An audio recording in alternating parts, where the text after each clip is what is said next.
Bonjour à tous et concluons donc notre série de conférences sur cette déification de l'homme qui va nous guérir. Donc on a vu très donc, succinctement, c'était un survol évidemment qui vous donne les lignes essentielles, à vous de les approfondir. On avait vu cette santé primitive que l'homme avait donnée et confiée à Adam et Ève, qui a été perdue par le péché, par l'orgueil, par cet oubli de Dieu, par cet éloignement de Dieu, et qui a donc tout désordonné. L'esprit s'est révolté contre son supérieur, Dieu, et bien tout notre monde inférieur s'est révolté, s'est désorganisé par rapport à notre être supérieur, c'est-à-dire notre raison. D'où ce désordre dans la concupiscence, dans l'irascible, dans la volonté, dans l'intelligence. Et ce désordre, on l'a vu, ce péché, cet orgueil, cet amour de soi au mépris de Dieu, eh bien, a créé, par la triconcupiscence, a engendré ces 7 pensées mauvaises, ces 7 péchés capitaux qui eux-mêmes engendrent tout le reste. Bien. On l'a vu, Dieu merci, il y a un remède, il y a un médecin, à nous de coopérer aux prescriptions du médecin. Et pour cela, il faut une conversion intérieure, il faut accepter une lutte qui peut être longue, qui peut être parfois difficile, mais qui sera toujours salutaire. Donc un combat spirituel, et un combat donc spirituel concret contre chacune de ces 7 pensées mauvaises selon qu'elles viennent. Et alors, à ce moment-là, eh bien, on pourra jouir d'une vraie sagesse, d'une vraie paix dans la charité et d'une vraie impassibilité, d'un vrai repos ici-bas, malgré les tentations et les difficultés.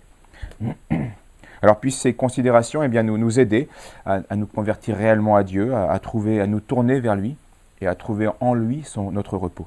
C'est le seul moyen de sauver notre âme, c'est le seul moyen de sortir de notre état déchu, maladif. Aujourd'hui, nombreux intellectuels et tous ceux qui sont mis devant, tous ces littérateurs depuis 2 siècles, mais depuis Rousseau et déjà, tous ceux qui sont étudiés à l'éducation nationale, ce sont des malades au sens propre et au sens spirituel, qui ont voulu justifier leur maladie par leurs écrits. Des malades parce qu'ils vivent sans Dieu. Et donc ça a détruit, ça a corrompu et ça a détruit leur équilibre, leur bien-être. Bref, il faut donc, pour sortir de cet état déchu, de notre maladie, de notre état de maladie, eh bien, accepter le Christ comme médecin et ce qu'il nous prescrit comme médecine. Et alors, eh bien, toutes nos facultés perverties, en raison de notre détournement de Dieu, de notre oubli de Dieu, de notre éloignement, de notre orgueil, eh bien, vont peu à peu bien, se restaurer, se rectifier, s'ordonner et nous faire retrouver la paix que nous avions perdue. Bref, en un mot, l'homme malade eh bien, restera malade dans la mesure où il reste attaché à ce monde de manière égoïste, de manière vicieuse. Et il guérira et il retrouvera la santé eh bien, dans la mesure où il se détachera de ce monde pour s'attacher à Dieu. C'est ce qu'un saint homme eh bien, avait résumé par ces mots. J'ai trouvé le Créateur en quittant les créatures. J'ai trouvé le Créateur en quittant les créatures. Et vous l'avez compris maintenant, quand on dit quitter les créatures, ça ne veut pas dire fuir son devoir sur terre, ne plus le médecin doit soigner, le pharmacien, le boulanger doit faire son pain, etc. Le professeur doit enseigner. Il ne s'agit pas de quitter le monde comme tous les moines, même si ça peut être une vocation. Quitter la créature, c'est-à-dire ne plus s'y attacher de manière égoïste, de manière philotique, de manière désordonnée. À ce moment-là, oui, en quittant le monde, en quittant les créatures, on trouve le Créateur. La sainteté sera alors rien d'autre que la santé de l'âme. La santé de l'âme, c'est la sainteté en fait. Qui consistera bien à se configurer au Christ, à nous délivrer de l'esclavage des passions et pour les mettre bien, au service de la justice, dans l'amour de Dieu et dans l'amour du prochain. C'est cette sainteté et cette santé eh bien, ne sera vraie et complète que si elle coopère au dessein bienveillant de Dieu sur nous, qui cherche notre déification. On ne peut pas être en santé si on refuse cette déification, si on refuse l'ordre sacramentel, si on refuse l'ordre ecclésial institué par Dieu, etc., etc. Et c'est tout le sens de l'Évangile, de la doctrine chrétienne et de la morale chrétienne. C'est toutes les exigences de la morale chrétienne, toutes les exigences du dogme chrétien, eh bien, sont fondées sur cela. On pour raison d'être cela.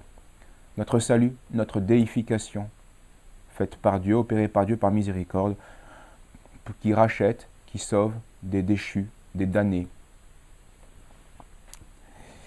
Et donc c'est ainsi bien que nous pourrons être une créature nouvelle, c'est ce que l'expression de Saint Paul aux Galates, une créature renouvelée. Et qu'est-ce que c'est qu'une créature nouvelle? Eh bien c'est une créature, un homme, qui va vivre d'une manière nouvelle, évidemment, donc renouvelée, qui retrouve ses origines, celles perdues par Adam. Et c'est quoi cette vie nouvelle, concrètement? Eh bien c'est une vie qui va glorifier dignement la Sainte Trinité, notre Dieu, qui est le Créateur, qui est le Rédempteur, en imitant son Fils qui nous a été envoyé pour nous guérir par l'incarnation et sa rédemption. C'est ça une vie chrétienne, c'est ça une vie déifiée, c'est ça une vie renouvelée, c'est ça une vie en bonne santé. Alors pour conclure vraiment, quelques conseils de lecture pour ceux qui voudraient approfondir ce qui a été évoqué. On trouve une belle collection par Solesmes dans les chemins de Dieu au désert. Ce sont une série d'apophthegmes qui sont très éloquents, où les pères du désert donnent quelques leçons sur plusieurs sujets, des leçons de leur expérience mystique et qui est fondée bien sûr théologiquement. Alors, voilà. Autre correspondance entre deux pères du désert, Barsanuph et Jean de Gaza, ils ne sont pas du tout très connus, bien sûr, mais c'est aussi très beau, très, très pur, très, très simple, très édifiant. Donc deux pères du désert. Et puis ceux-là, on les a cités plus d'une fois, c'est Jean de Cassien, les institutions cénobitiques, qui est vraiment un classique, et qui traite aussi des 7 péchés capitaux et aussi de la vie du moine, c'est-à-dire de celui qui cherche à se renouveler en Dieu d'une manière encore plus explicite, par état, et plus seulement par vocation du baptême. Et enfin, finissons par une lecture, là aussi un père du désert qui n'est pas connu mais qui est très beau. On pourrait dire que c'est toute la doctrine de Sainte Thérèse d'Enfant Jésus était déjà connue des pères du désert. Sainte Thérèse n'a fait que redécouvrir par sa vie, par sa sainte vie, ce que les pères du désert avaient déjà établi. Dorothée de Gaza, donc c'est le seul, c'est les œuvres complètes. C'est très très beau, très très beau. Voici trois exemples, 3 petites lettres que je vais vous lire, écrites par Dorothée de Gaza, donc ce chef d'une communauté religieuse dans le désert. Et il écrit à un frère qui est tombé dans une longue maladie, et dans certains malheurs. « Je t'en prie, enfant, sois patient et rends grâce pour tous les ennuis qui te surviennent dans la maladie. Selon cette parole, accueille tout ce qui t'arrive comme un bien, pour que l'intention de la providence se réalise sur toi conformément à son bon plaisir. Mon enfant, sois donc courageux, affermis-toi dans le Seigneur et dans ses desseins à ton égard, Dieu est avec toi. » Puis il écrit à un autre frère qui lui était tenté. Donc c'est une autre sorte de maladie qui est tout aussi douloureuse que la maladie corporelle, la tentation de l'âme. « Paix à toi dans le Christ, frère. Mets-toi bien dans la tête que tu as certainement donné prétexte à la tentation par ta négligence. Même si pour le moment tu n'en trouves pas la cause, blâme-toi, sois patient et prie. Là, on se souvient de ce qu'on a dit sur l'ascédie, combien il fallait être patient dans le combat, ne pas le fuir. Et puis aussi sur l'orgueil, il faut commencer par se blâmer. Nous sommes bien responsables de nombreux de nos malheurs, par notre négligence. Dorothée de Gaza continue. « Et j'ai confiance que la tendresse du bon Seigneur le Christ éloignera la tentation. L'apôtre le dit, la paix de Dieu qui surpasse toute intelligence gardera vos cœurs. » Oui, il faut d'abord lutter. Et enfin, une très belle lettre, un peu plus longue, et ce sera notre conclusion, pour nous encourager à ce bon combat de la foi. C'est au même qui était tenté, qui lui réécrit. Donc réponse. « Ne t'étonne pas, enfant, si sur la route qui conduit vers les sommets, tu tombes dans les épines et parfois dans la boue, pour retrouver ensuite le chemin uni. Car ceux qui sont au combat tombent eux-mêmes et font tomber tour à tour. La vie de l'homme sur la terre, a dit le grand homme Job, n'est-elle pas un temps d'épreuve?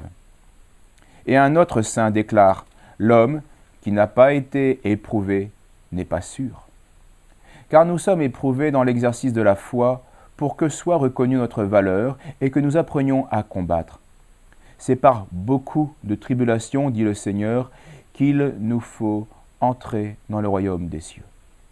Que l'espérance du terme soit notre secours au milieu de tous les événements. Le saint apôtre dit, pour nous fortifier dans la patience, Dieu est fidèle. Il ne permettra pas que vous soyez tentés au-delà de vos forces. À côté de la tentation, il placera les moyens qui vous permettront de résister. Et que notre Seigneur, qui est la vérité, te console par ces paroles. Et il cite saint Jean.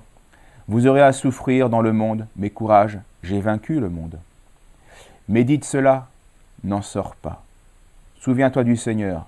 Souviens-toi du Seigneur. C'est ça qui est l'oubli de Dieu est la source de tous nos maux.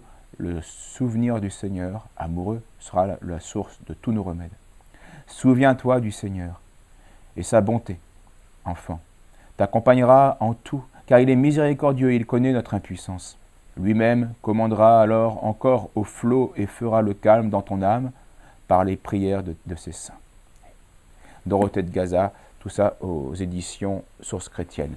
Voilà, menons le bon combat, soyons patients, souvenons-nous de Dieu, n'en sortons pas si nous ne voulons pas périr avec le monde qui va au chaos et qui va périr, qui sera englouti dans les enfers.